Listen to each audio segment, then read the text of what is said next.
Hello, everybody. Hi. Welcome to another Hangout stream. Doing this Hangout stream because Bentley has an emergency he needs to take care of. Gotta love when you gotta make a sudden 6-hour trip both ways. Poor guy. Both ways? Oh, I didn't hear that part. I thought it was just 5. No, 6 hours total. one way to. Well, it's 5 hours to Cheyenne, and then 5 to 6 hours back, depending on traffic. I just thought there was a place named called Cheyenne where he was living. I didn't know it was the Cheyenne I know. And then the best part is that he's got to get up at 5 a.m. for work tomorrow, too. How is that the best part? Yeah, I know. It's the best part Poor because guy. Andrew likes watching Bentley suffer. No, I don't. I just like to hear about it. Yeah, you don't want to see the working man. I need a level of detachment from it, you know? Professional detachment. No, I feel so bad for him. As a nurse, you need professional detachment. Sorry, sir, your illness is just too much for me right now. I can't handle this. Yeah, no. So hopefully he does okay. I just told him in the chat, I'm like, hey, don't be afraid to stop and take a nap. Don't go nuts. But we needed to finish this cleric subclass anyway. But before we get into it, just a quick shout out. We do have our merch store, and I'll just go to it and show it off because, yeah. So here's our website. You can find our merch store right here with all this epic stuff. A bunch of shirts and stuff with Erica's artwork on it. And it's all sublimation ink, which the nice thing, it's not like your cheap vinyl shirts where it like falls apart after a couple washes. It basically is like chemically bonded to the shirt, so it will live as long as your shirt is alive. Yep. And of course, we've also got these slate coasters and and mystery dice here of different kinds: polymer, handmade resin, metal dice, all that stuff.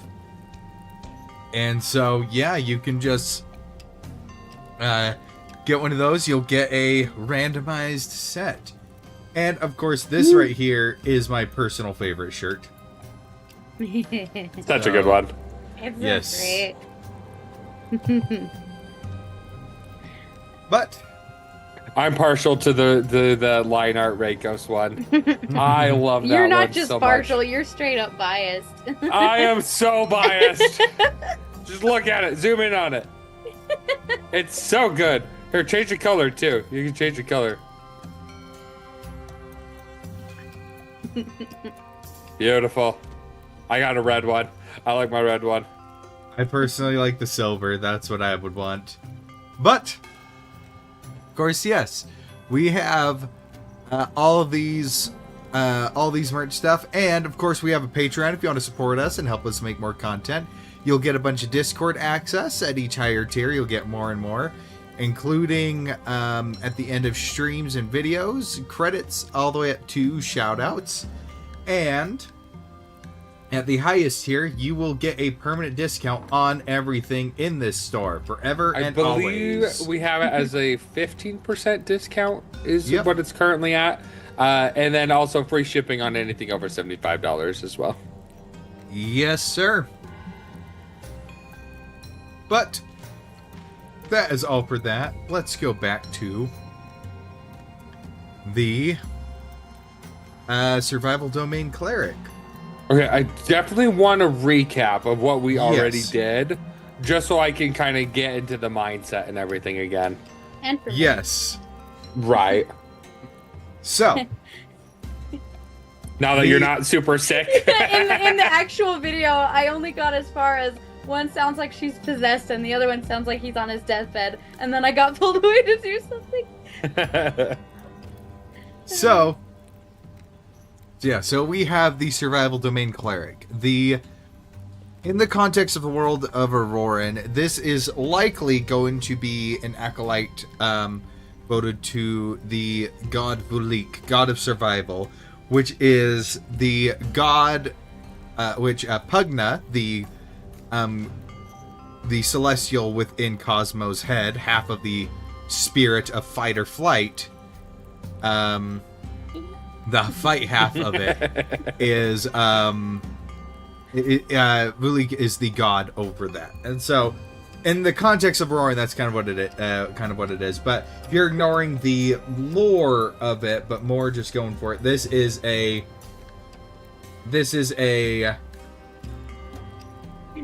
survival type thing. So a lot of fight or flight, preventing damage, hanging on by a thread. So it's not so much just all around healing. No, this is a bit more violent than just a healing cleric. Yeah. Well, yeah, survival domain. Violence. Yeah. It's one of those things where it's like survival. It could be taken a lot of different ways. Yeah, think endurance, of endurance, scavengers, durability, scavengers, and then you got your fight or flight kind of stuff where it's like sometimes you're backed into a corner and that fight kicks in. This is basically like the cockroach Pugna, of clerics. Exactly. Like with Pugna, who lives in my head rent free. Literally. The giant terrifying monkey. Yeah, and it you could also say this is the cockroach of clerics. I love that. So yeah, so we can refresh you, get a bit of an idea. There's definitely at least a handful of them at Enteritus. My roach army. They need to be. So I'll go in like this so we can read it. Okay. That's what we still needed to do was the spell list. Yeah, that's where we stopped. Yeah. But yeah, so we have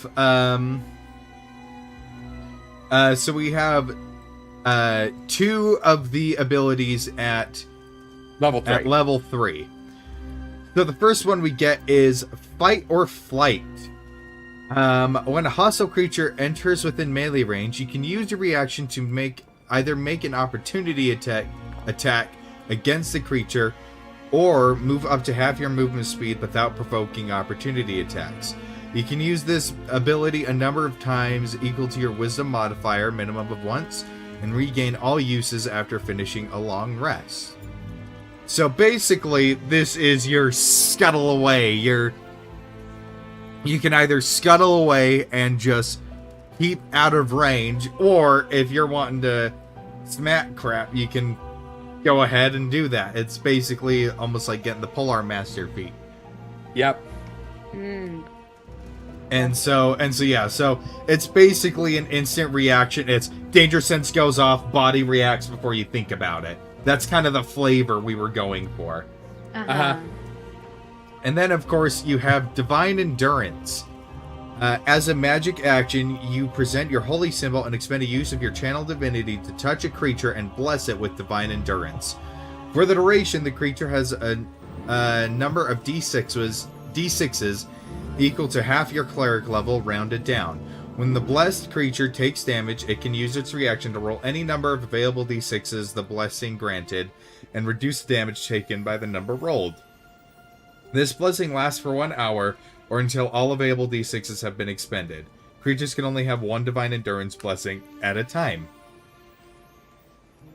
So basically, yeah.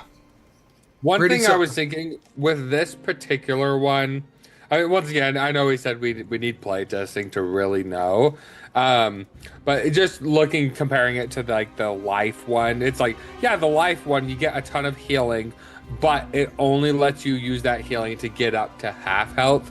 That's the limitation of it. Do you think it would be better to do D4s instead rather than D6s? Or just keep it as D6, playtest it, and then we'll see how it goes. Keep it as D6, playtest it, we'll see how it goes. Well, worked for me. Because the thing is other damage reduction things, you get to add a bunch of you get to add modifiers to it, and then it's also using the creature's reaction to do it. Right. And so it's using up action economy for it, not just your thing. And especially once you get to, I mean, at level 6, you know, things can do a lot of damage, and I don't think reducing it by 3d6 is broken. I feel like 3d4 would actually be pathetic. Underwhelming. Yeah. Like, why would you even use your channel divinity on it at that point? Especially because it's not a guaranteed amount. You could roll all once. Exactly. Yeah. Where with the life one, it's like you have X amount of hit points to divvy out, you know? Mm-hmm. So it's guaranteed to bring them up. Yeah, let's keep the D6s. Because it has a randomized factor to it. It could be as high as 60 or as low as 10 at max level. Exactly. But and honestly, after we playtest it, we might even want to increase that die size. But we'll get to that after we playtest it. Uh-huh. But, so, first things first. Let's go ahead and start doing these. The spells. Yep. Okay, so let's go organized by level. And let's see, advanced filters. Oh, wait, no, I can just do this.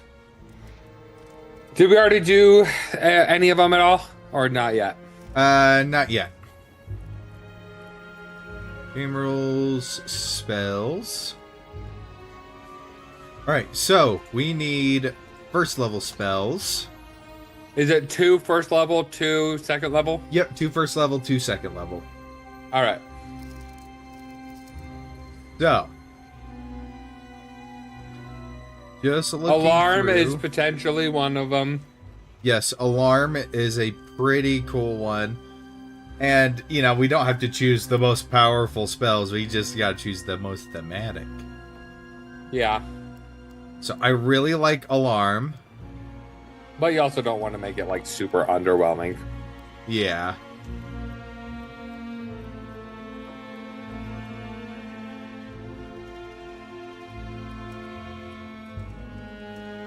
Maybe ensnaring strike. Nah. Nah.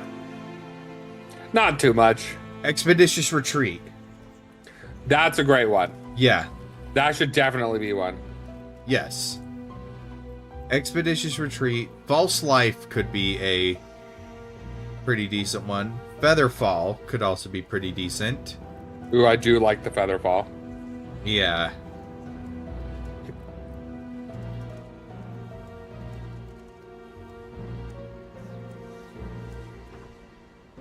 Because the nice thing with the Cleric is it is prepared spells too. So you can still get all of your other normal spells. For the Clerics, is this just part of the expanded spell list, or are these always known? These are spells? always prepared. Awesome. Heroism could actually be pretty decent. Temporary hit points and immune to being frightened. Mm-hmm.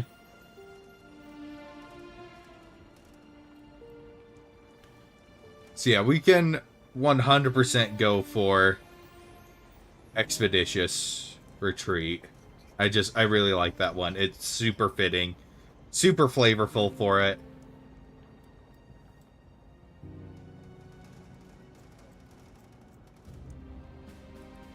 Let's see.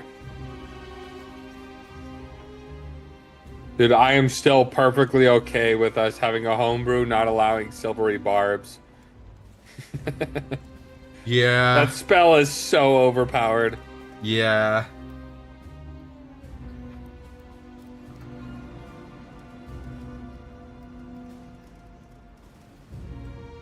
I think we should do Featherfall and Expeditious Retreat. I like both of those.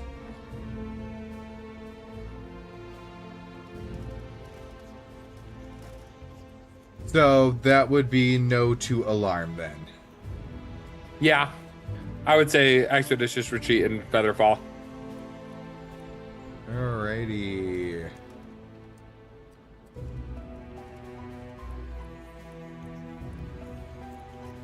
Okay, I just want them to all be in alphabetical order. So let's choose the second level. Yep. And then we'll be able to do it one thing at a time. Okay. Okay.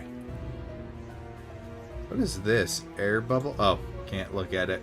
Don't own Spelljammer. I think that'd be a fun book to get. There's a lot of interesting things that sound like they're interesting, at least. Yep. I only own a couple things like the monsters and stuff. Mm-hmm. Blur. The Fame, Cordon of Arrows, Crown of Madness, Darkness. Dark Vision could be... Yeah. It's not the best spell, but it kind of works. Enhance ability is kind of unthematic, but yeah. Yeah. You can already get that as a cleric. Well, just I don't worry about that because once again, it's always prepared. But especially where we already got 2 other ones, I would like to have at least some damaging ones. I mean, we don't need them. The cleric already has access to a ton of really good damaging spells. Guiding Bolt, Spiritual Weapon, Spirit Guardians. I know, but it's always fun to have a unique damaging one always prepared. But yeah, I don't want to sacrifice the flavor just so we can check a box saying we got a damage spell.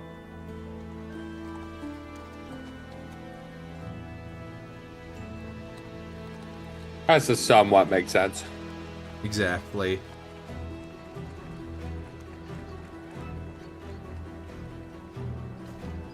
Potentially hold person.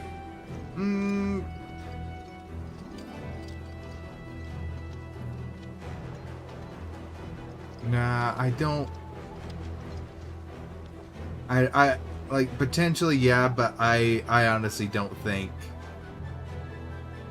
it works flavor wise. Because it's more about keeping yourself alive and enhancing yourself rather than doing that. I don't know. I don't think halting another creature works for the flavor. Except to get away from them or to attack them. I think it works in either direction. Because I personally think invisibility works a lot better. I do like the invisibility one.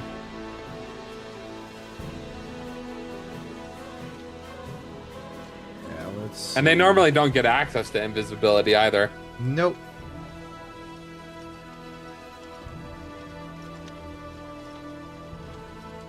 Pass without a trace is a possible one.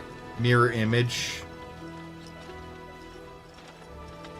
That would be a great one. Let's see.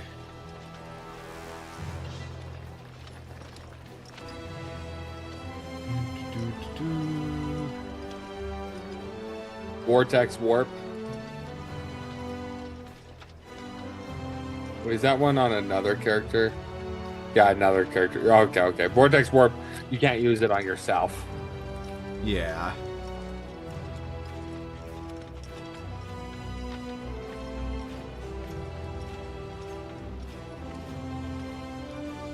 Wither and Bloom. Wither and Bloom, that is a pretty good one.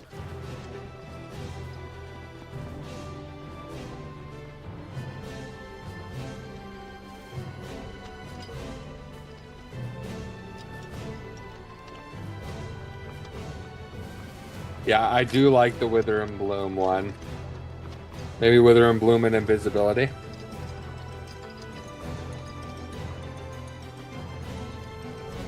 Yeah, Wither, Bloom, and Invisibility. Okay, so I like those a lot. In alphabetical order, it would definitely be Expeditious Retreat. Expialidocious. Expeditious Retreat. Feather Fall.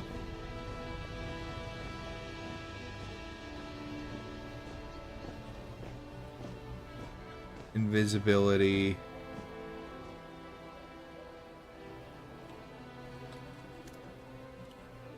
Wither and Bloom. All right. Okay, 3rd level spells.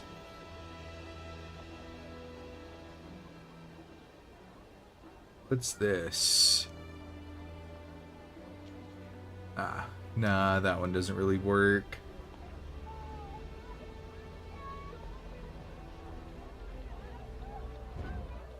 Blink could be a pretty interesting one. Aura of Vitality is not a bad one. Yeah. Just some healing every turn for a minute. Yeah.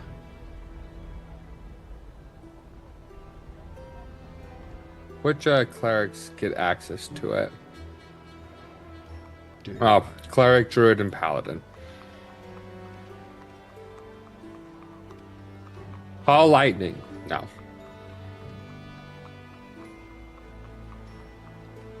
Counter spell is a decent one. I do like the counter spell. Utility-wise, I think it works, but just flavor-wise, I don't think it would be something that the lore-wise coming canceling out from the magic to to save your hide. I know what it actually does kind of works, but kind of flavor-wise, I don't think I like it that much.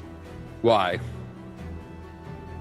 The best way I can describe it is it fits the survival theme in a metagamey sense, not in a way that feels natural.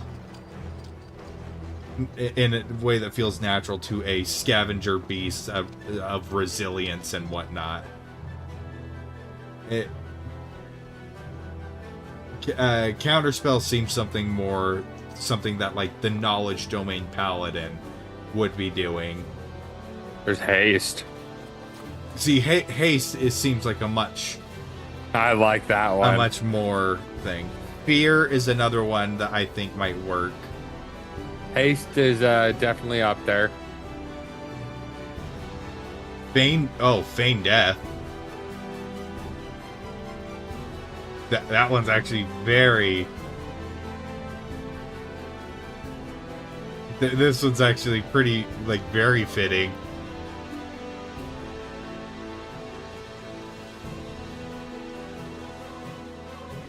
Basically have somebody be fake dead, play possum. Yeah, I don't love it. And it fits thematically. Playing possum is is a survival tactic that, animals use, namely the possum. The only one it doesn't really work on is those goats. Well, it doesn't have to be fully animal based. I know, but I'm just saying, I'm giving an example of why is this going up? I stopped that. I'm just saying that's my argument for why it could very well fit the flavor.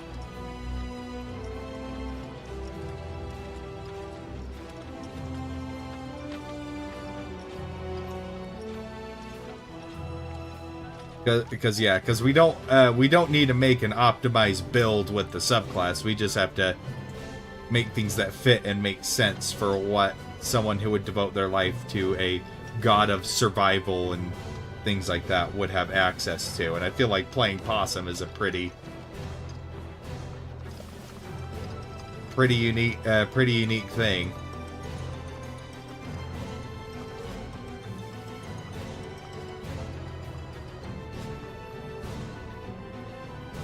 Spirit Guardians works on a mechanic level, but doesn't quite fit the vibe. Yeah. Haste definitely fits the vibe. It's basically just an adrenaline rush. Yeah. So 100% haste. 100% haste, yeah. Which, because we have haste, I don't think we need to pick, another, really strong spell to compensate for it.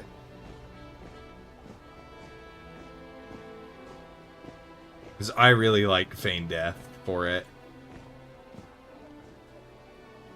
Yeah, let me go through these beginning pages again. If I don't find one that's better, then we can stick with it.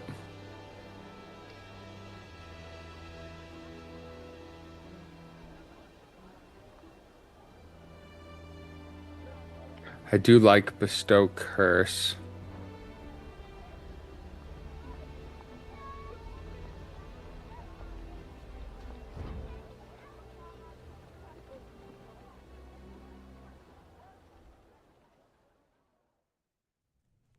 Catnap's not a bad one. What does that one do? You make a calming gesture, and up to 3 willing creatures of your choice that you can see within range fall unconscious for the spell's duration, which is 10 minutes.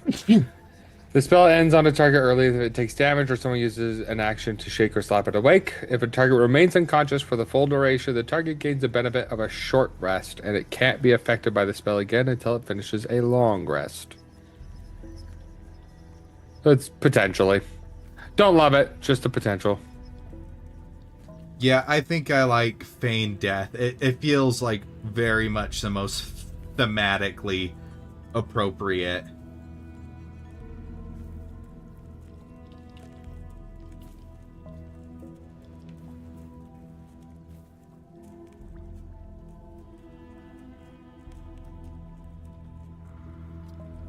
Yeah, I think it works better. I'm not a huge fan of the spell, but it works better thematically than most of these other ones. Like I said, it doesn't have to Hypnotic be in... Pattern is another one. That one still feels a bit too arcane-ish for my liking. Yeah, like I said, the subclass doesn't have to be an optimized build with it. We can have niche weird spells, and besides, would you ever take Feign Death as a spell on your own? No, but now that it's part of the subclass, you might actually use it and enjoy it. Yeah, I think we just run with those two. Okay, 4th level.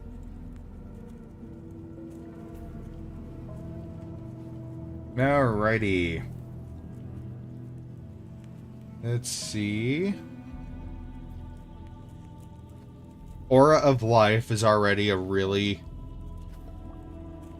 decent one. Especially against certain undead creatures. Yeah.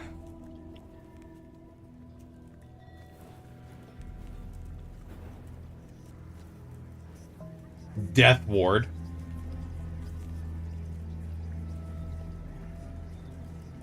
Instead of dropping to 0 hit points, you drop to 1.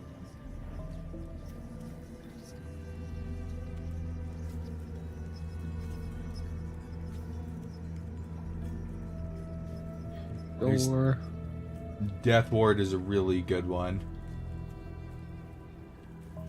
Really good spell and very thematic. Ooh. Death Ward and Freedom of Movement.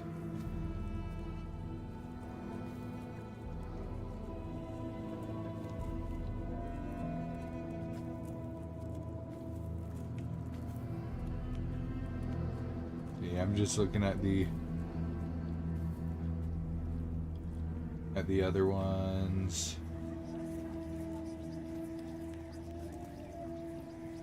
Yeah, I'm thinking Death Ward and Freedom of Movement, honestly. I'm still reading.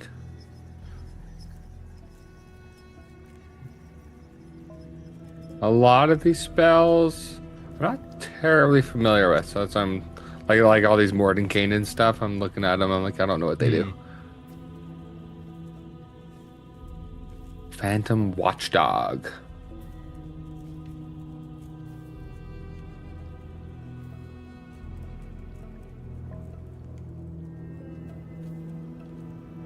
Because I kind of like the Mordenkainen's Faithful Servant too. What does that do? You conjure a phantom watchdog in an unoccupied space that you can see within range. The hound remains for the duration or until two of you are more than 300 feet apart from each other. No one but you can see the hound, and it is intangible and invulnerable. When a small or large creature comes within 30 feet of it without first speaking the password that you specify when you cast a spell, the hound starts barking loudly. The hound has true sight within a range of 30 feet. At the start of each of your turns, the hound attempts to bite one enemy within 5 feet of it. The enemy must succeed on a dexterity saving throw or take 48 force damage. On your later turns, you can take a magic action to move the hound up to 30 feet. I do like that. Because then it's like an upgraded alarm spell that we missed out on. So I really like that one. I really like that one too, yeah. Also, it lasts 8 hours. Yeah. You know what? I'd say let's use that one. That one seems really interesting. Yeah, I like that one a lot. Just remaining alert. Uh-huh. Okay. So you can have it during a long rest. It could be watching like if you're in the hallway, you can have it at the beginning of the hallway kind of a thing. And then you can use a magic action to move it. Yeah, and then the other one I was thinking of is freedom of movement, which is you touch a willing creature. For the duration, the target's movement is unaffected by difficult terrain, and spells and other magical effects can neither reduce the target's speed nor cause the target to have the paralyzed or restrained conditions. The target also has a swim speed equal to its speed. In addition, the target can spend 5 feet of movement to automatically escape from the non-magical restraints, such as manacles or a creature imposing the grappled condition on it. Potentially, but let me keep reading some of these other ones that I'm not familiar with. So, Mordenkainen is private something. I can't see the name. One sec. Let me click on it. Private Sanctum. Okay.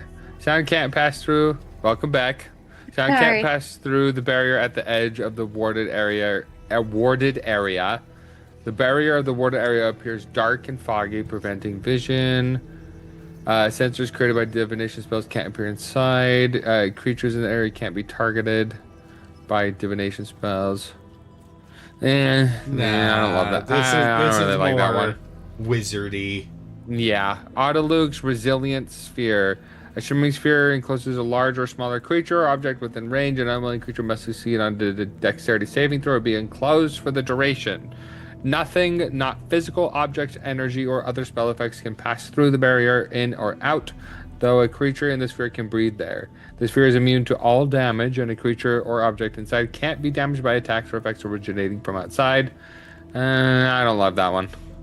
Yeah, like it does the goal of fitting survival, but it feels more wizardy. Yeah, the flavor it doesn't fit. Let me see. That one is an action. No. What is Shadow of Moil? Flame-like shadows wreathe your body until the spell ends, causing you to become heavily obscured to others. The shadows turn dim light within 10 feet of you into darkness, and bright light in the same area to dim light. Until the spell ends, you have resistance to radiant damage. In addition, whenever a creature within 10 feet of you hits you with an attack, the shadows lash out at the creature, dealing it 2d8 necrotic damage. I like that one a lot. Nice. I like that one a lot. Sickening Radiance. Can a warlock have this spell? Yeah, it's a warlock only spell. Yeah, it's a warlock spell. That's a great one. I like that. I'll look at that the next time I get some spells. Wise use that spell. Sickening Radiance. That's the one with like the poison.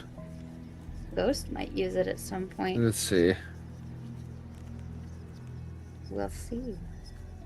Ooh, I like these watercolors. I like the loss of her ball. Sickening Radiance might work a little bit as well. Like Shadow Moil, Sickening Radiance. What is Spirit of Death? Nope, not that one. Ooh. Stone Shape, This last Stone page Skin. is just a bunch of like Storm Sphere, Summon, Vitriolic Sphere, Wall of Fire, Watery Sphere. Okay, so I definitely want the Mordenkainen's Faithful Servant. Yeah, that one works really well. It's because it's like I know it doesn't have to be animals and whatnot, but that's like the best thing to do because we as people don't have to survive, but animals have to do it. It's survival tactics, and it feels like almost like the survival tactics of meerkats, just being constantly aware. Hey guys, that something's coming, and I love that. I love it a lot. Also, I think I really like the Shadow of Moyle one. Shadow of Moyle is really good. And Sickening Radiance. I really like both of those. Sickening Radiance.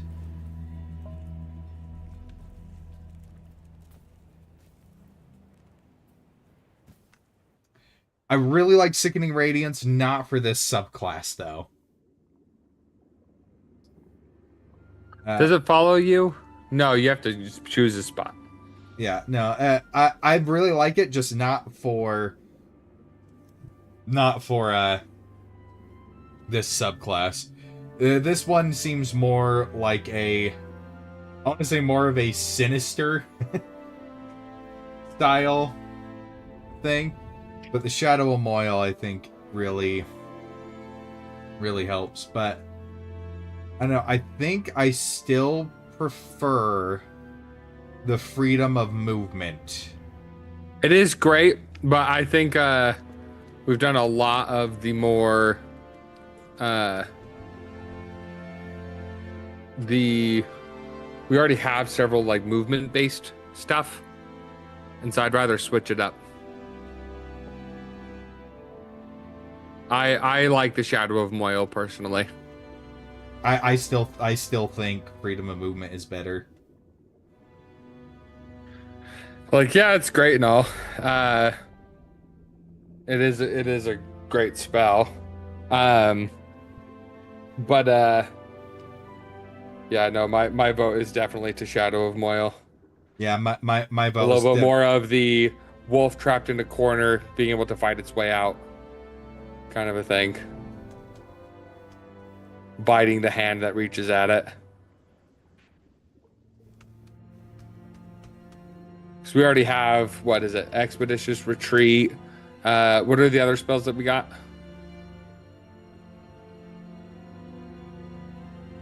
Expeditious Retreat, Featherfall, Invisibility, Wither and Bloom, Feign Death, and Haste. Feign Death and Haste. And then... yeah, I think the Shadow of Moyle one is the one that I would prefer. I just think freedom of movement fits the flavor just way more. Like, I like the spell. Because the other thing about the Shadow of Moyle is it makes you heavily obscured.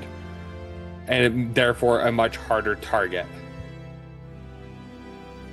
And if they do manage to hit you, they are going to be getting hurt doing it. Because the point of this guy is to be, because you got the option to be up close and attacking, or being able to run away. And either way, this one helps in either of those scenarios. Makes you a much harder target, and it hurts. Yeah, that's a good argument. You've convinced me. I just need to go back to...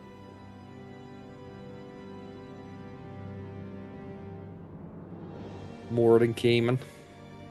I really like the Mordenkainen Faithful Servant one, though.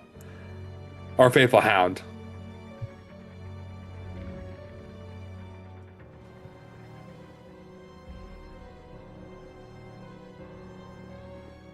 Whoa. Wasn't expecting that. Expecting what? The font was huge. And Shadow of It's like it was like Moyle. shouting, Mordenkainen's Faithful Hound. And then, of course, 5th level spells. Yep, let me go up. Okay. Anti-life shell, what is that? Prevents creatures other than constructs undead from passing or reaching through it. An affected creature can cast spells or make attacks with ranged or reach weapons through the barrier. If you move so the affected creatures force pass through the barrier, the spell ends. We can banishing spite. Basically, keeping living creatures from getting close to you. That one, anti-life shell, is actually a really good one. Oh, okay. Other than constructs and undead. Yeah. Anything that's alive can't come close to you. They can still hit you, and you can still hit through it. But if you move close to it to where you force them into the barrier, the spell ends. Right. So that's a really good defensive one. But they can still shoot through it, though, right? Yes, they just physically can't get close to you. Which is still incredibly powerful. Don't need Awaken. Bigby's Hand, no. Circle of Power. Circle of Power could be really good. What's that one? Well, in the aura, you and your allies have advantage on saving throws against spells and other magical effects. When an affected creature makes a saving throw against a spell or magical effect that allows a save to take only half damage, it takes no damage if it succeeded on the save. Okay, so I do really like that one. Loud Kill, no. Commune with Nature, no. Cone of Cold, no. Dance Macabre. Let's just make him summon a bunch of zombies. Yes, very very thematic. Yes. Because zombies are cool. Hey! There's a Procreate brush called Paragon. Nice. Dream. I love Paragon. Fall, Fire Step. Dawn. Yes, no. Saltness. Good Restoration. Hollow. Okay. What is Far Step? You teleport up to 60 feet. On each of your turns before the spell ends, you can use a bonus action to teleport again. So you can teleport up to 60 feet 10 times. Concentration. That is pretty cool. I like that. I don't know if I want it for this thing, but that's just a cool spell. But I just like it, yeah. What is Enervation? A tendril of inky darkness reaches out from you, touching a creature you can see within range to drain life from it.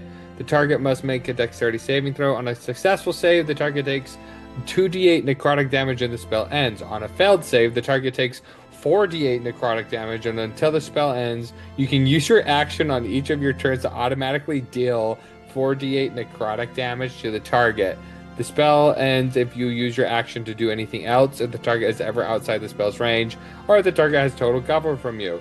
Whenever the spell deals damage to a target, you regain hit points equal to half the amount of necrotic damage the target takes.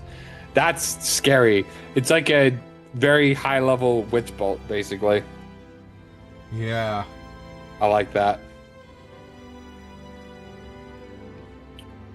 Flame Strike. What is Geas? It's the one where if they disobey your orders, they take psychic damage. Oh, that's right. Yeah. Oh. Greater Restoration. Take a Hallow. guess. Take a guess. Take a guess. You guessed wrong. Here's 5d10 psychic damage. Great. Hollow. Bullet word, extra effect. Courage. Darkness. Daylight. Peaceful rest. Extra dimensional interference. Fear. Resistance.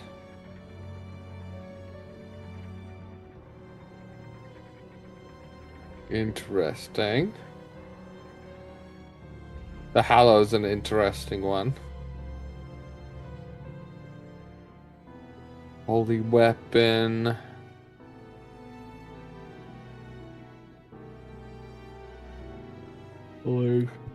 Excuse me.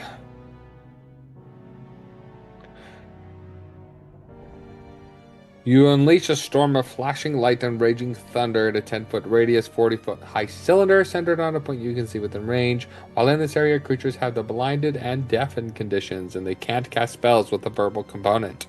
When the storm appears, each creature in it makes a Constitution saving throw, taking 2d10 radiant damage and 2d10 thunder damage on a failed save, or half as much on a successful one. No. Not feeling that one. The only one I'm feeling that fully fits so far is the anti-life shell. Last wall, planar binding, raise dead, reincarnate. Maybe reincarnate. Well, which one's that? That's just the updated or the upgraded revivify. Where you got 10 days. No. Right? No. It's reincarnate and you have a chance to be something else. That's right. You can be a completely different race. That's so funny. Yeah, you have to roll for it. Really? Dragonborn, hill dwarf, mountain dwarf, dark elf, high elf, wood elf, forest gnome, rock gnome, half elf, half orc, lightfoot halfling, stout halfling, human, or tiefling. That's awesome. Great. Watch. I'm going to roll and it's going to land on tiefling. No, I know, for real. No half orc. No half orc? You'll just be a tiefling. No, just a tiefling. Ooh, Cosmo is just a tiefling? Ugh. Weird. Weird. Just Cosmo in another world taking after her mother. Right. Steel wind Weird. strike, summon celestial, summon, swift curse, gymnastic, static, telekinesis, teleportation circle, transmute rock. No. Wall of force, wall of light, wall of stone. I'm not liking the most of these.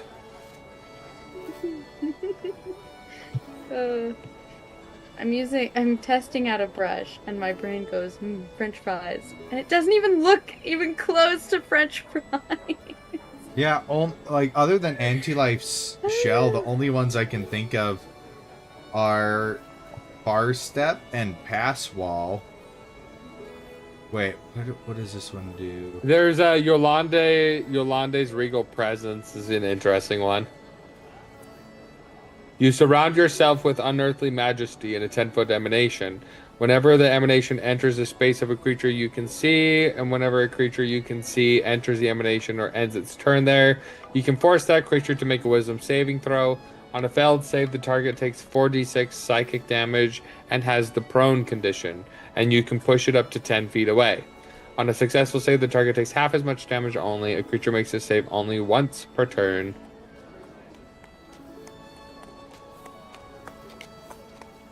It's almost like, you know what that reminds me of? In nature, it's like those creatures that make themselves look bigger than they are, kind of a thing. Almost like how an orca, the big white spots make it look like it has giant eyes, or peacocks. Well, peacocks don't really count because they use that for mating.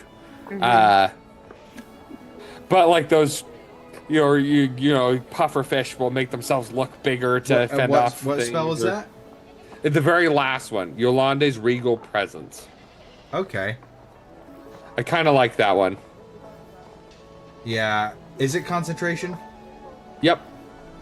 Because part of me, we've got a lot of concentration spells. Part of me is thinking we should, like, keep that one in mind.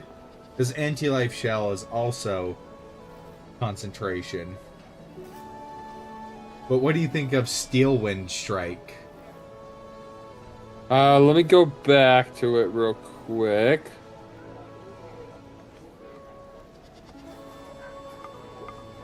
Let's see. You flourish the weapon used in the casting and then vanish to strike like the wind. Choose up to 5 creatures you can see within range.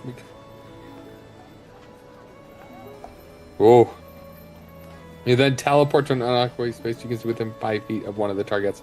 I like that one a lot. Yeah, I think we should do Still Wind Strike. I like that one. It kind of is just the upgraded version of Fight or Flight. Right. Well, and the War Domain Cleric has it. And so we were thinking of doing something similar to that, kind of. Yeah. Yeah, so I like Still Wind Strike. Anti-life shell. Are we sure about the anti-life shell one? I like it. An aura extends from you in a 10-foot emanation from vibration.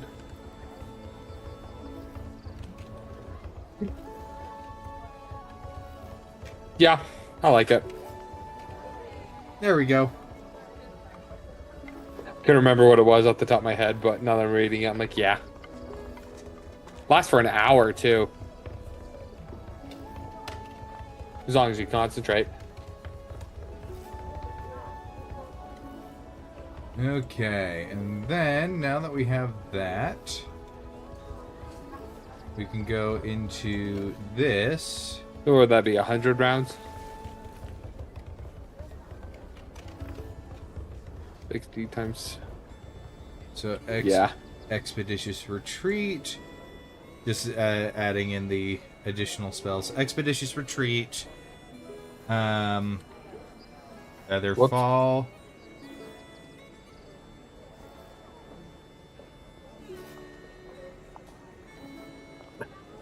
Featherfall, Invisibility, Got Withering it. Bloom.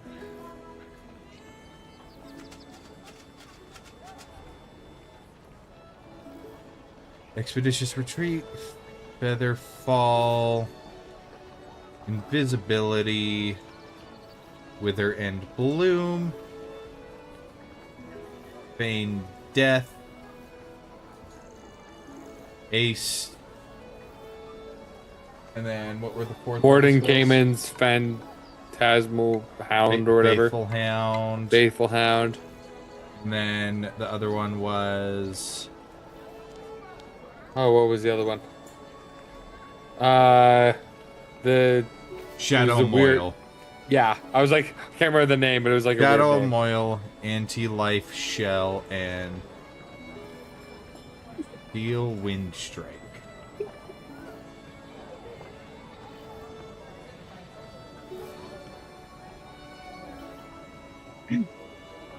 I like it.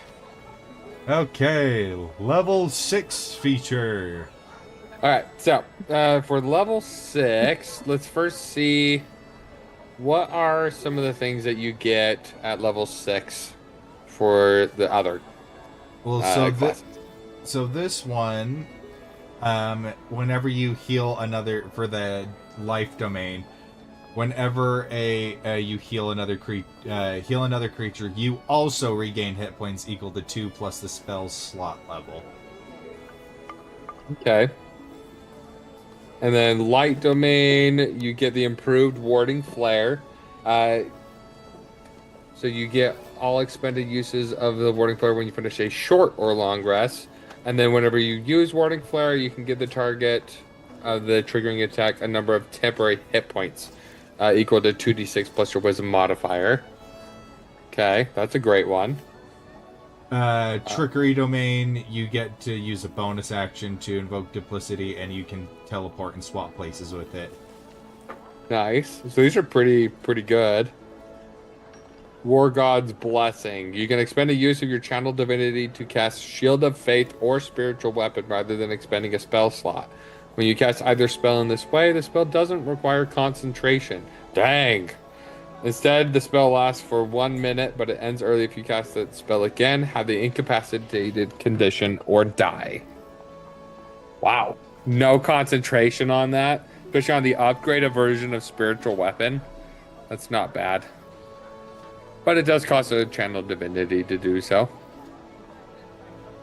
Yeah. Alright, so these are very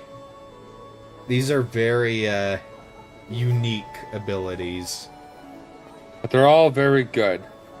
Well, Some just take what you them, already have, and then they just upgrade. Yeah, 3 of them previous literally upgrade your channel divinity. Or your just level 3 ability. Yeah. Because like the life domain, light domain, those are not channel divinities. Yeah. Those are upgrading. But it's an upgrade to something you have. Seems to be the trend. Yeah, yeah. All three of them seem to be an upgrade, relatively speaking. Okay, so ours does the opportunity attack or the movement. So one option, just one idea.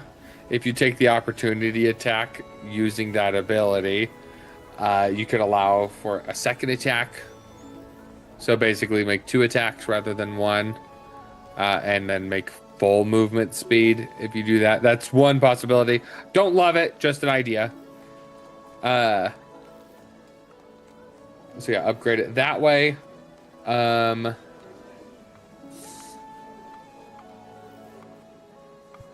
Maybe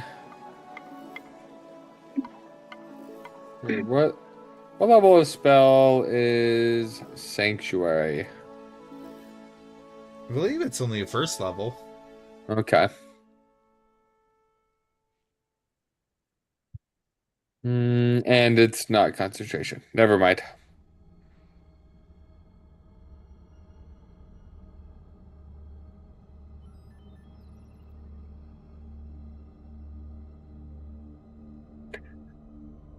No, I don't love that one. I was thinking like one possibility, kind of following the war domain stuff, is let them cast Sanctuary onto multiple targets by using a channel divinity, but I don't love it. I would sooner take the other one over that one.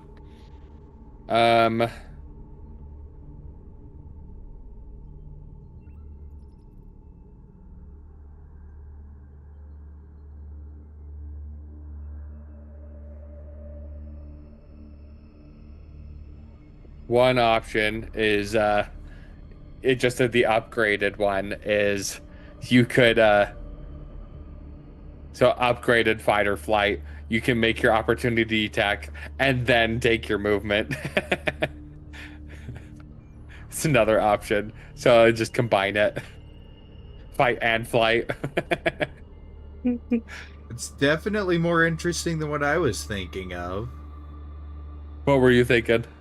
When you do the fight or flight, you gain resistance to damage, but being able to just do both. Being able to just do both is that's just a straight upgrade and a really good one. Right, because I'm like the warding flare one is the improvement there is great. Yeah, I just like that. Yeah. Well, and then I would say also follow the warding flare option, and you get it back on a short or long rest as well. That's what the warding flare does.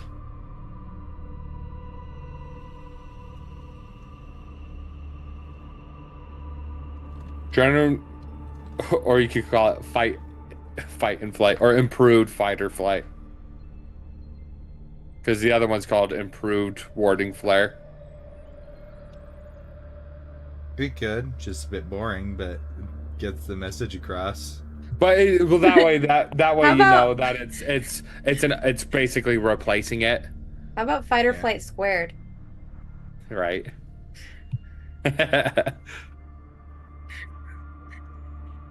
Improved fight or flight, or just call it fight and flight.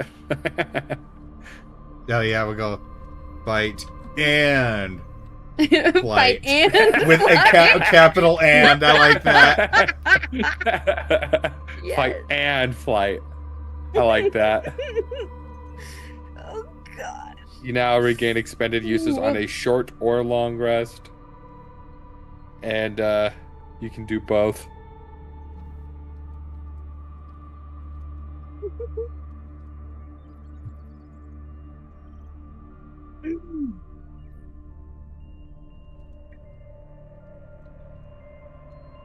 You still got to use your reaction and everything, so.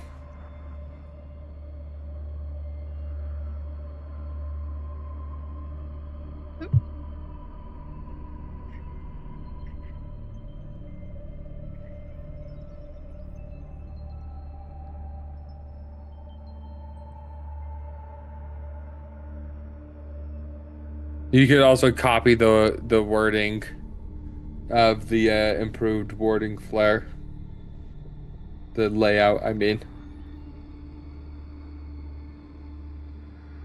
Don't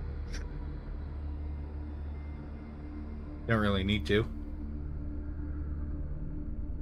I can't read what you're writing because it's too small. Your survival instincts have grown stronger, improving your reaction time. When you use your fight or flight ability, instead of choosing one, you can do both an opportunity attack and move up to half your movement speed.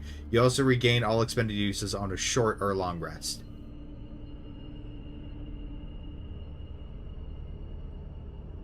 And move up to half your movement speed under the same reaction. Probably don't need to include that. Instead of choosing one. Oh, yeah. You can do both. Yep. Yep. Cool. I like that. Fight and flight. And if we're doing that, then need to go and do the replace. Yeah. Oh, yep.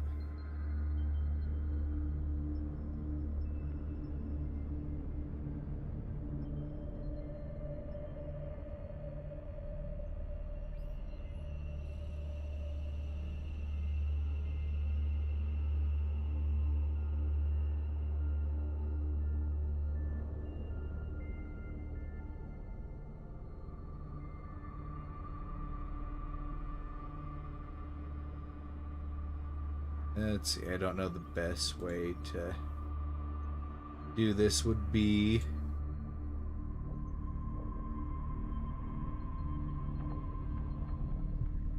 I like that, fight and flight.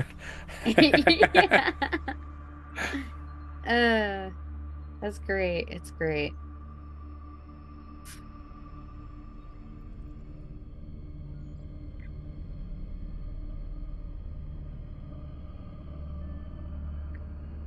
Do they have access to heavy armor? Oh wait, no, I think all clerics get it now, don't they? That's up to the player to choose. That's right. You get more cantrips or heavy armor. That's right. I forgot they updated that. I really like that they went that route of, do you want to be more of a melee cleric or more of a spell cleric?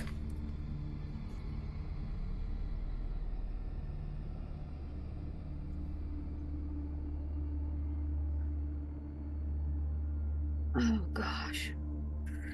So would it be like, because it's like granted, there's what? Let's see. Is it would no, it doesn't have options. It's just a direct upgrade. So you don't need to do all this stuff. You can just have that on there. Right. I mean, because, yeah, and anyone who picks the class is going to know how to do it. Edit. Add a level override.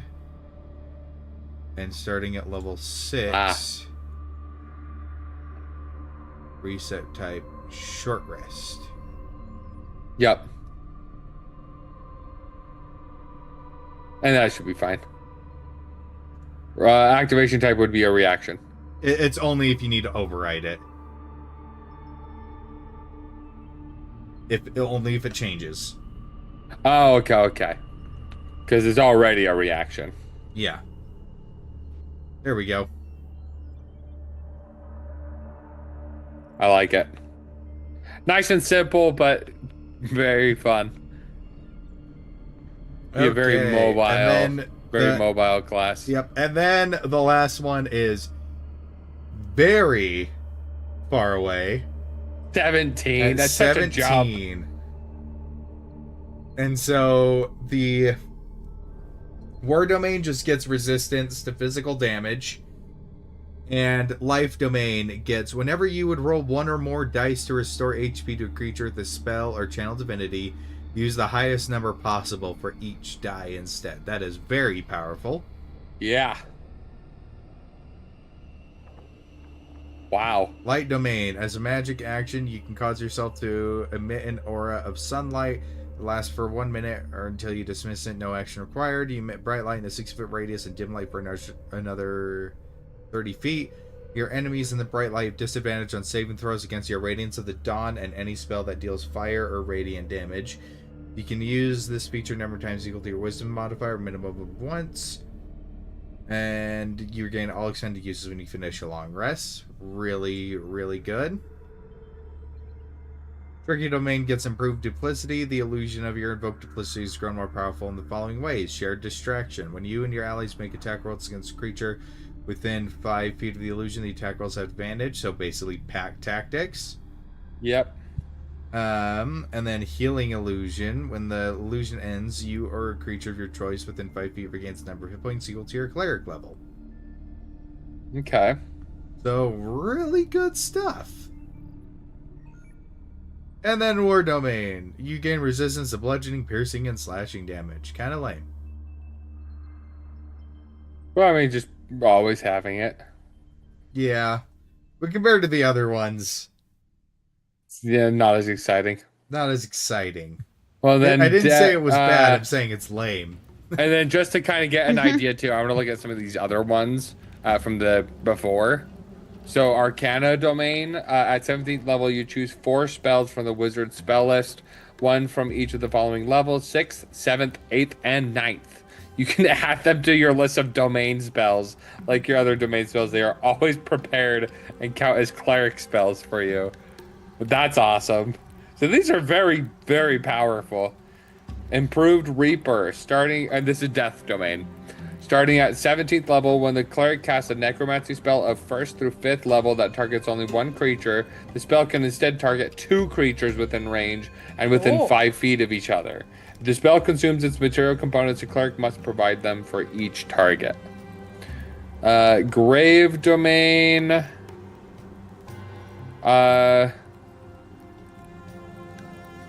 Oh no, this is Forge Domain. At 17th level, your blessed affinity with fire and metal becomes more powerful. You gain immunity to fire damage.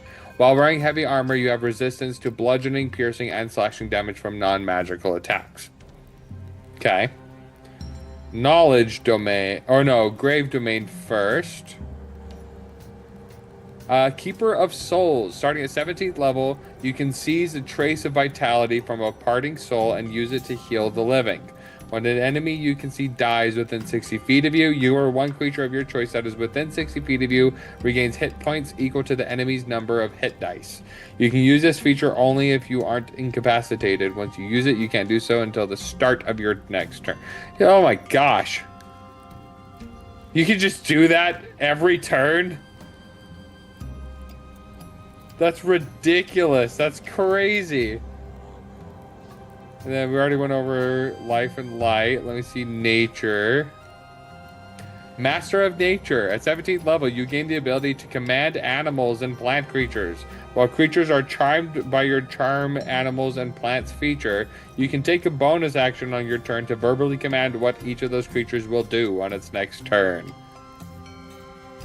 Okay, Order Domain. Order's Wrath. Enemies you designate for destruction wilt under the combined efforts of you and your allies. If you deal your Divine Strike damage to a creature on your turn, you can curse that creature until the start of your next turn. The next time one of your allies hits the cursed creature with an attack, the target takes 2d8 psychic damage and the curse ends. You can curse a creature in this way only once per turn. And then Tempest, Stormborn. At 17th level, you have a flying speed equal to your current walking speed whenever you are not underground or indoors. That's lame compared to the other ones. Mm-hmm. It's very underwhelming. Like that should be a very low level one, not a 17th level. Yeah. Twilight Domain. Twilight Shroud. The twilight that you summon offers a protective embrace. You and your allies have half cover while in the sphere created by your Twilight Sanctuary. Those are all, except for the one, all really good. Yeah.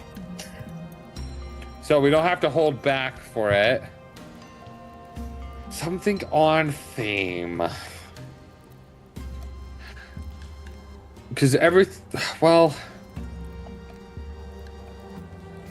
Do we want it to be something that's isolated to just the player, or something that could affect the party, or something that will diminish the creatures and things around it, or affect the creatures around it? I think it should affect you. I think it should affect the cleric and or the party. Something to keep them alive.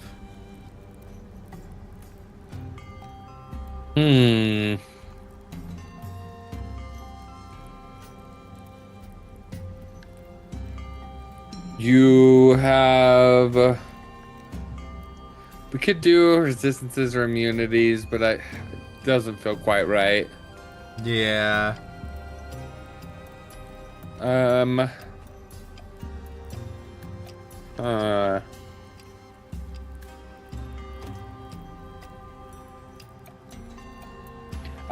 It could be a direct upgrade of the endurance thing, where basically you say, hey, you can treat the D6s from that ability as if they rolled max value.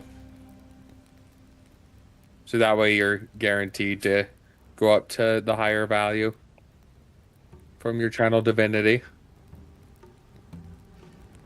Yeah. So that's one possibility. Yeah. No, never mind. No.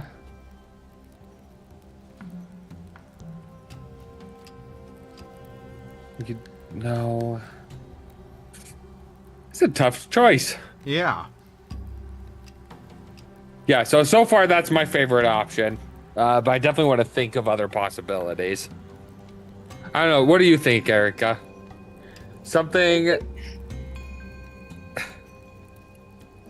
what did you... I'm sorry, I'm freaking out over what I did.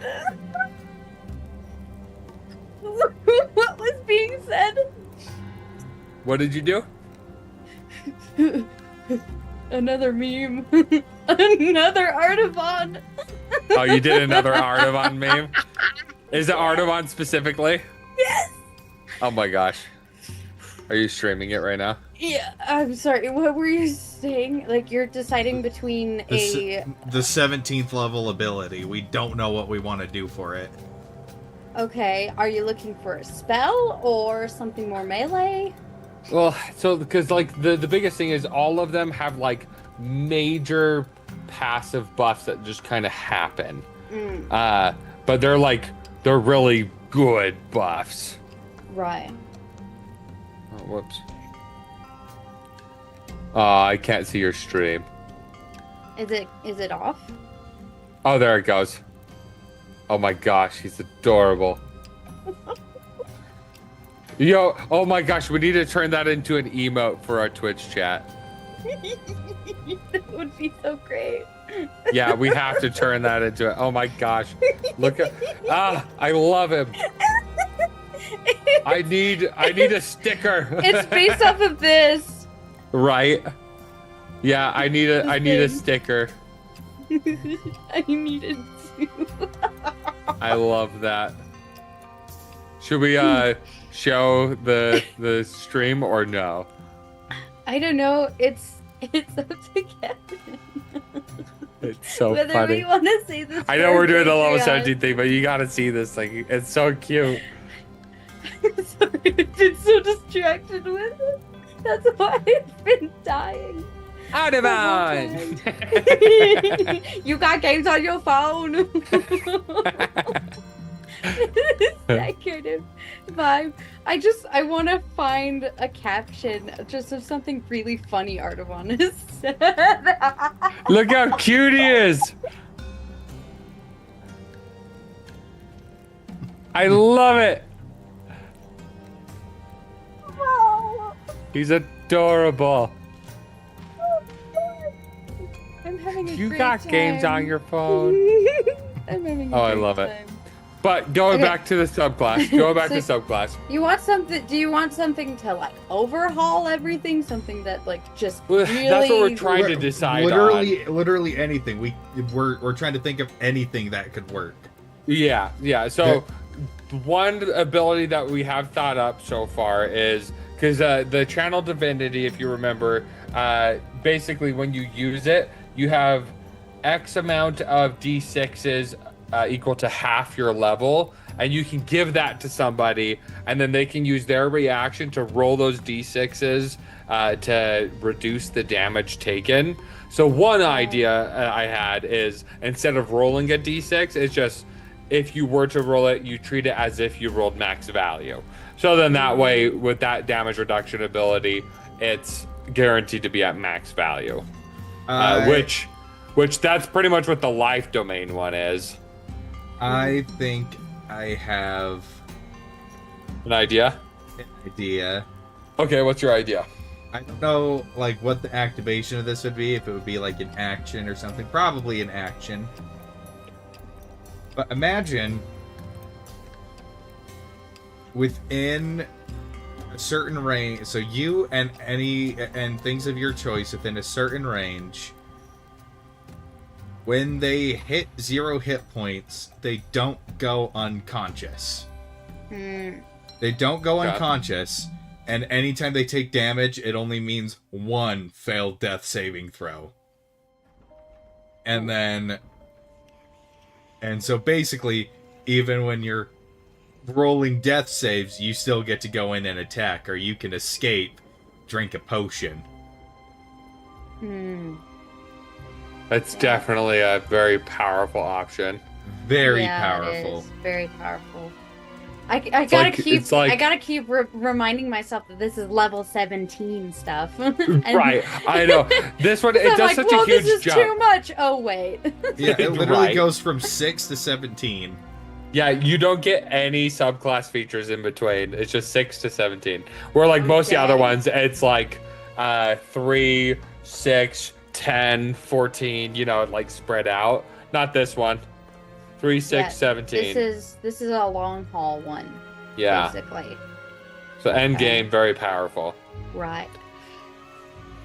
So yeah, definitely possible. If we did do that, would it be, because most of these other abilities that these other ones are getting, they're just passive bonuses that they always have access to, or they're able to redo it every single turn, is what most of these abilities are having.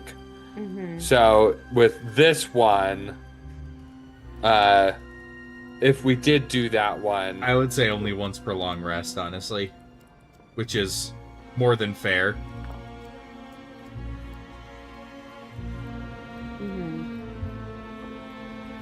Because here's the thing. Because it's like, oh yeah, the other abilities are doing it. This one isn't. None of those other abilities affect the action economy. Because if you look at it this way, you're at this point, you're literally fighting a god, probably. You're fighting an actual god. Imagine, just think of how powerful it is that the god can reduce you to 0 hit points and can reduce the fighter to 0 hit points, and the fighter can still run up and action surge, get 6 to 8 attacks, and go full Nova. Or at this level, oh, the wizard hit 0 hit points, but didn't go down. Hey, guess what? That wizard that's supposed to be down is going to cast a 9th level spell now. The one, so like that is definitely a good point. The one point I have against that idea is, and obviously this completely depends on the DM itself, on what the characters would do. But lots of times I notice in a lot of ones where it's like, all right, someone is down. Most creatures tend to then switch targets to the other living things, rather than just immediately hounding on the person.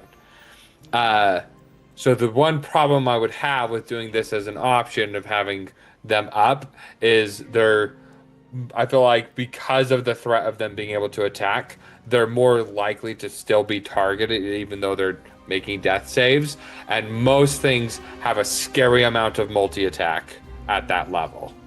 And so you could insta-kill the player without them even having go to their turn yet. Just given the fact that they are a valid target, if I want to win, I gotta kill this guy. And if things are able to attack 3 times, all right, well, death save, death save, death save. All right, you're dead. So that's my one thing against that idea. I mean, obviously, once again, that is a DM per DM thing. I just know majority of what I'm saying. I don't like choosing things. I don't like having that be an influencer of how we make things based off of a DM could abuse it. A DM can abuse literally. Well, everything. I think it is a very important thing to address, though. If it's enough of a thing that it could, rather than just being like like it might happen sometimes. I feel like that would adjust the mindset a lot with that. Kind of like how we were talking about. I can't remember what we were talking about with like the game mechanics of the other one when we were talking about our other game, which I won't go too into detail on there. It's like sometimes you do have to take the above table culture and things into account when doing it, if it would make it prevalent enough. I know a lot of DMs it's like, all right, this person's incapacitated, unless if there's another active threat, I'm going to go focus that. But if this guy's not dead, I'm going to keep attacking him because he's going to end this encounter. I'm not just going to walk away from him because then he's going to get an opportunity attack. So I'm like, you're way more likely to just instant kill your players that way. But you also have to look at it this way. At that high level, you've got a level 17 Cleric. So, you got a level 17 Cleric in your party. So, it wouldn't be... We would think, too, we could give it something to where you're not forcing the player to stay up. You're not forcing the player to stay up, but maybe they could use some of their action economy to not go down.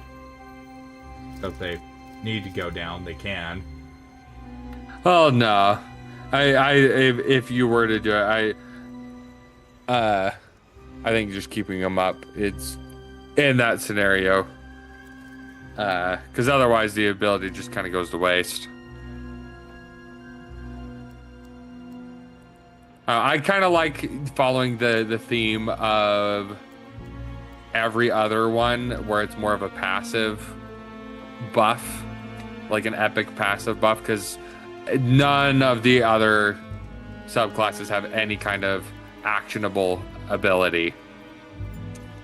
They're all direct upgrades or buffs or things. Literally, actually, no, that's not the true. light domain Several Cleric. of them. Yeah, but they're able. True. The wording's different. They can just do it once per turn. That's the difference. Because you also got the one that does the curse. But those are just, you can do it once per turn.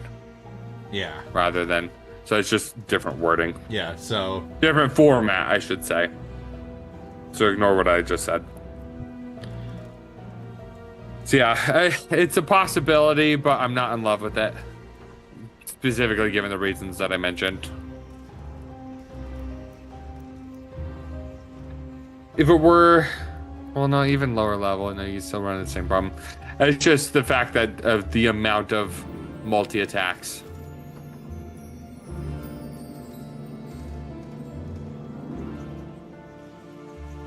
One other option is if you, as a permanent buff, if any creature is marked unconscious, you could almost have like an aura, like if they're within 30 feet of you, they can, before going unconscious, use their reaction to do an opportunity attack. Or move up to half their speed away. Yeah. Ooh, I think I so. like Then that way it's just a permanent buff kind of a thing, and it's like if they are about to go down, they can do the opportunity attack or move their. I would say it wouldn't use their reaction just once they hit 0 hit points and they fall unconscious. Then should we do movement speed, or should we say take an opportunity attack or cast a spell.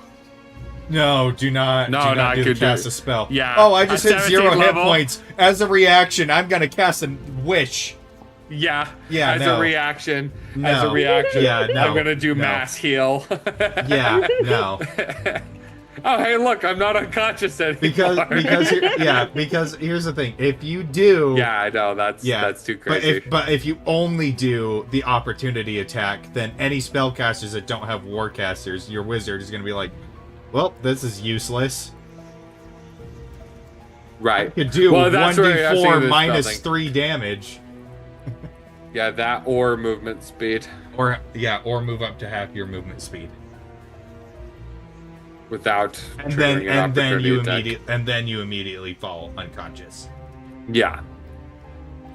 So then that way, if they get taken down, they can attack something, hit them one more time, or... Well, it's an opportunity attack. I forget. If you take an opportunity attack and you have multi-attack, No, can you do... No. It's just one? just the one. And I would say don't specify it as an attack of opportunity. Just an attack. Yeah. Can either attack her... Well, I was only wording it that way because of how fight or flight is listed. Yeah, but that's a very important wording, because if an archer gets hit with an arrow, the archer should be able to shoot back before going unconscious if he wants to. Bro. If you do attack of opportunity, they just can't, because ranged weapons don't get opportunity attacks. Yeah. Yeah, so there's that.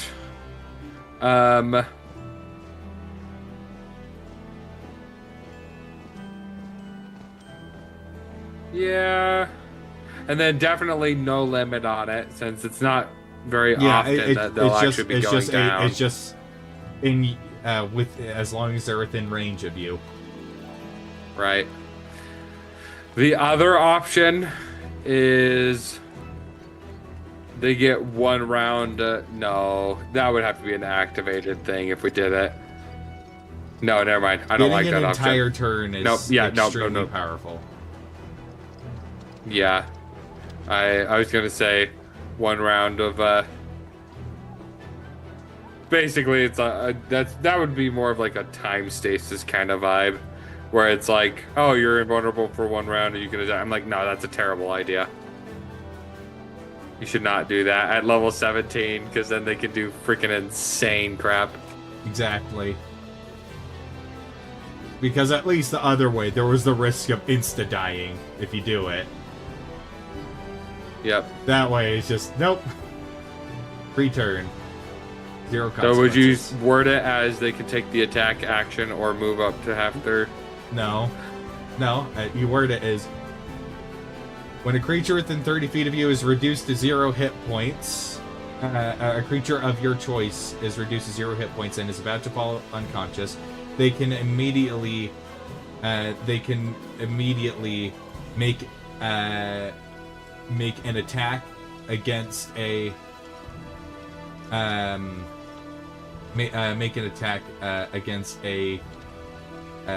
creature within range, or move up to half their movement speed.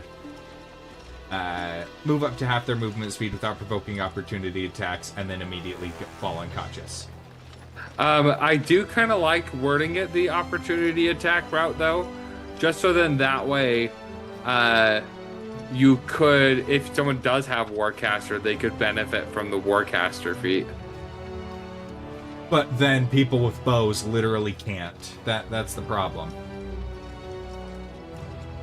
You can't make an opportunity attack No, with the bow? You literally cannot. There's nothing in the rules that will ever allow you to make an opportunity attack with a ranged weapon.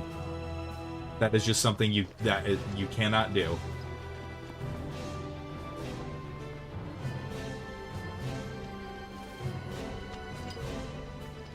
Because here's the Then the I thing. think we should, if we're gonna do it that way, then I think we should steal it from the, Here's the thing. here's the thing. Because we're allowing to also move up to half the speed, anybody who's a caster can choose to do that instead, to where it's not completely useless. But because spells, even cantrips, have insane effects, like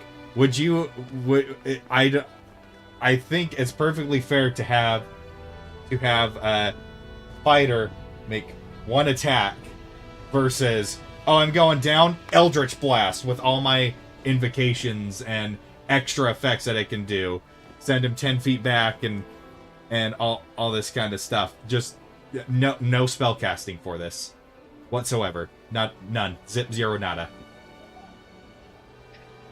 Because as a caster, if you go down, you can still get away and run to the cleric so they can bring you up next turn.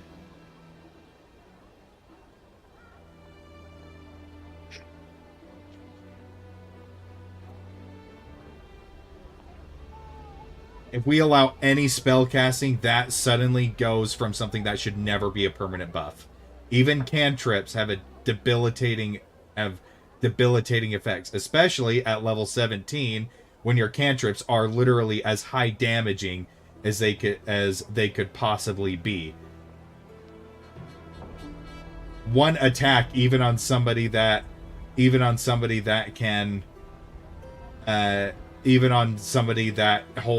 their whole build is melee based, you don't get isn't going to be as powerful as a cantrip at that level. The main reason the martial classes get up to that stuff is because of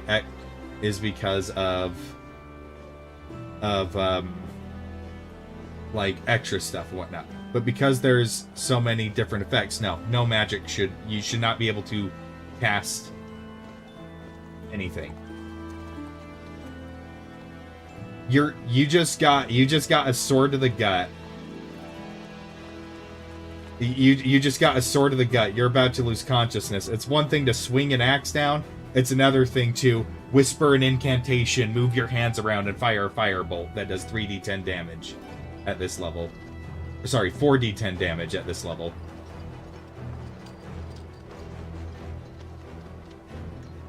Because I would rather just have no casting whatsoever and allow an archer to fire an extra arrow before they go down.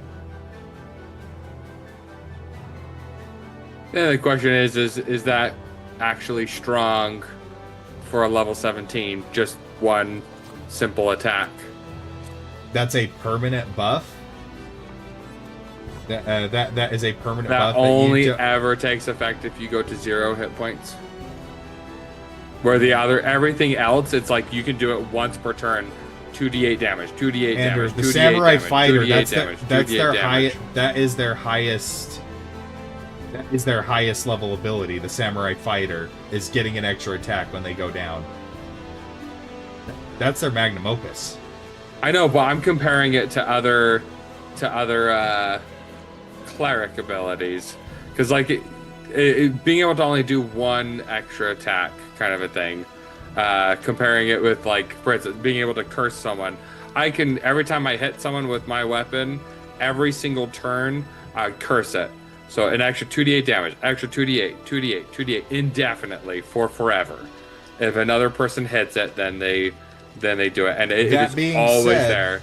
That being said, you have to be taking the attack action as a cleric and not cast any of your spells, basically.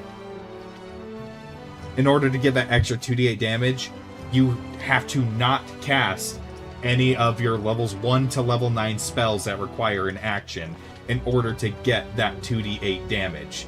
Well, I mean, you could still do it indefinitely, though. Because, like, for instance, if you take the attack action, like you're doing the attack stuff, you're already doing upwards of 3d8 damage if you're doing the attack stuff because of your empowered blessed weapon stuff. So if you're doing an attack cleric, that's 5d8 right there, guaranteed every single time.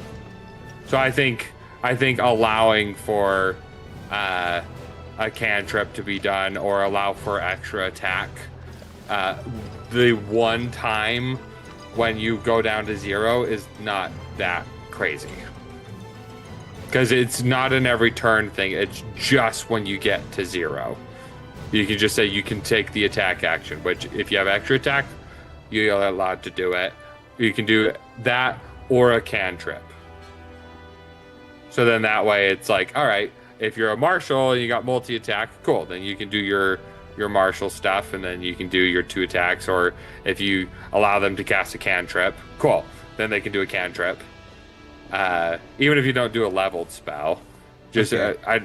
I think allowing for a cantrip or the attack action, I think is not that overpowered. Okay. Yeah, that I actually like, because wording it as the attack action makes it so casting a cantrip isn't suddenly stupidly overpowered compared to what the marshals would get. So then if a ranger, for instance, goes down, he can shoot his longbow a couple times. Yeah. You know, the kind of a thing. Yeah, and so everybody gets something that they can do. Or they can move up to at their speed or to they escape can the move. area. Yeah, I don't think it's overpowered. I like that. But specifically word it that they can cast a cantrip. Yes. Because, the leveled spells, that could get... Unless you limited the level of the spell. No leveled spells. Because then they could just heal themselves and negate it entirely. Exactly. Unless you worded it like Warcaster, where it's like targeting one hostile creature. You can cast one spell up just to a X level. Just a cantrip. That's Any just kind of overcomplicating it, because once again, all right. Oh, 1 level spell, Vampiric Touch. Yeah. Yeah. No. Whether I'm blue. No, and once again, wouldn't work. Once again, though. Decker Soothing. But once again, I don't think that's once again basically a reaction, allowing any sort of leveled spell regardless. There are 9th level spells that can do it. You should not be able to cast a 9th level spell that costs an action as essentially a free reaction. Oh yeah, no, that's what I'm saying. If we did it, you'd have to limit the level of the spell. Yeah, what I was saying. But even the spell limits, level 1 spells are insanely strong. Don't think you should be casting a guiding bolt either. Just a cantrip. It's somewhat similar to the Warcaster thing. You could do it as Warcaster. No. I think it overcomplicates it. Just a cantrip. Because once again, fine with the cantrip. Yeah, because once again, cantrips are as strong as they can possibly be at this level. Right. Which I want to see exactly how much damage. But then that allows everybody to be able to get an attack off if they want to.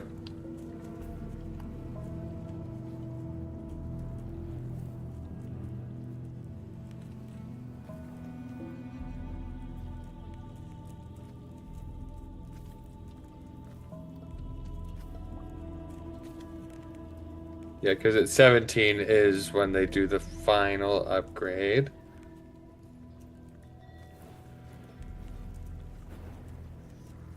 So 4 beams of Eldritch Blast at level 17. 4d10 for Firebolt. Yeah, I think just 1 cantrip is fine.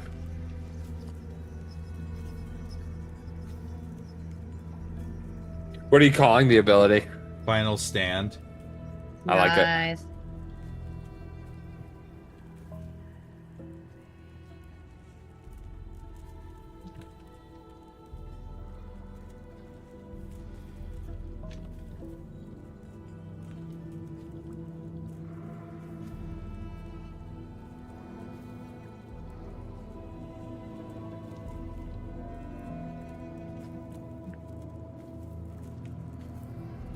As far as range, I think within 100 feet is fine. Just any creature your choice within 100 feet.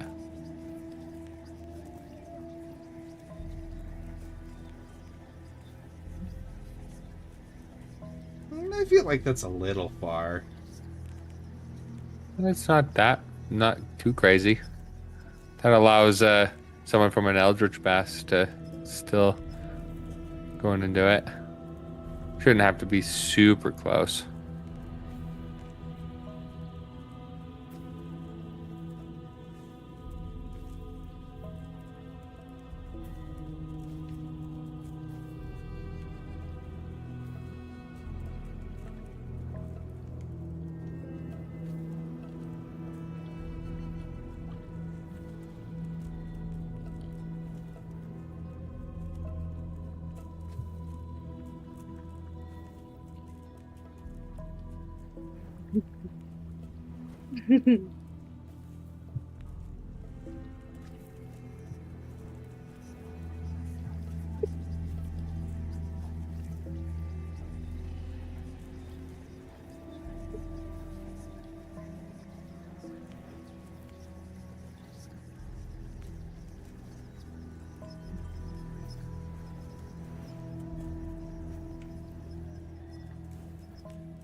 Alright, even when death looms over you and your allies, you can spit in its face for one final push. When you or a creature of your choice within 100 feet is reduced to 0 hit points and is about to fall unconscious, they can immediately take the attack action, cast a cantrip, or move up to half their movement speed without provoking opportunity attacks. They then immediately fall unconscious as normal.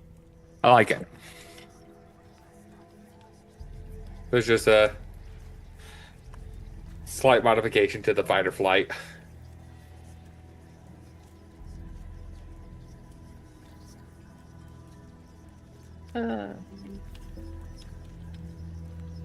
This effect cannot happen if the target is immediately killed. Yep. Important distinction. So either overkill or, whatever. Any instant death things, power word kill. Or maximum hit points reduced to 0 kind of a thing. Yep. There we go. I like that. Yeah, I think that's a good balance between.